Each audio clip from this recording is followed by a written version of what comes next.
So it seems like we found the next fake natty. Meet Logan Dishman. Unlike other fake natties, Logan isn't even popular for his physique, even though he's massive. Instead, he's known for his insane strength, breaking and setting unbelievable world records at just 17 years old. We're talking about an 815 pounds equipped bench and a 500 pounds raw bench, numbers that even Larry Wheels, the genetic freak who got on gear at 15, didn't hit until he was 19. Now, you might think this is a 1 in a million genetic miracle, which sounds very familiar nowadays. So let's take a look at a collaboration video between him and Larry Wheels and see what it really takes to become the strongest and biggest natty 17-year-old on the planet. When I was younger, like 15, 16, I was always benching.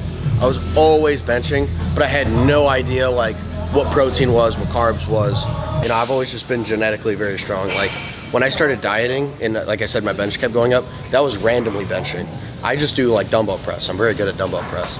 By now, anyone with 1 year of gym experience or just basic knowledge could have already exposed this dude, not just because of his absurd arguments, but also his skin glowing like radioactive leather, or his insane strength like curling 180-pound dumbbells, chest pressing 200s for reps, shoulder pressing 150s, and squatting 600 pounds with bare effort.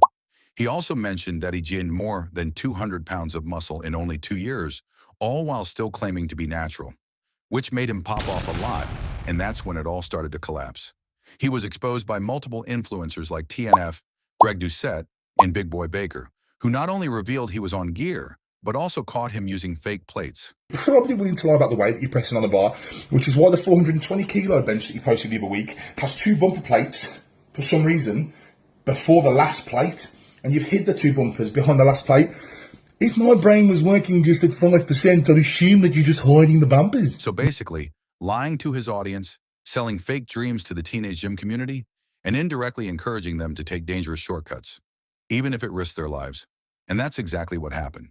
He ended up getting infected by a dangerous condition called pyomyositis, a bacterial infection linked to dirty needles. After the exposure, Logan posted an apology where he came clean about everything and admitted he wasn't natty and detailed his entire cycle history, which started at 16 in March 2024, with 4 weeks of Red 140 10 milligrams and MK677.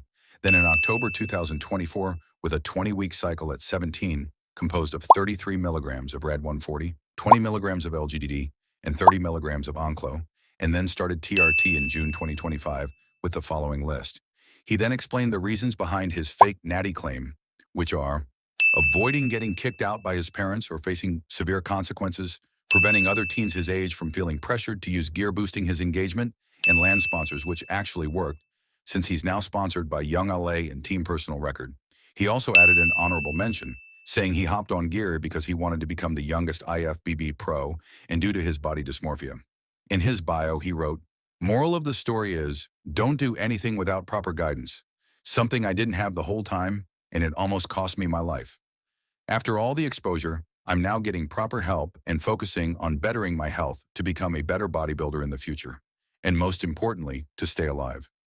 I didn't know I had bad blood work or what I was doing, 100%, because like I said, no guidance. I'm very sorry for all of this. I appreciate everyone who has supported me through this, and I love you all. You're shaping my life in a beautiful way, and I'd hate to lose it all over something as dumb as gear." But he still kept all his old posts up where he claimed to be natty, which makes the whole apology feel a bit insincere. Now, I don't want any of you watching this video to harass him or pressure him. His health is clearly in a bad place, and he probably needs time and space to recover. I made this video to show the reality of fitness media and why you should never blindly believe influencers and their so-called natural stats. Some of them are chasing clout, selling dreams, or trying to impress brands, and they end up setting unrealistic expectations for teenage lifters, using terrible excuses to justify it. And please, never hop on gear at any age, but especially not as a teenager. Because no matter how hard you try to play it smart, playing stupid always wins you stupid prizes.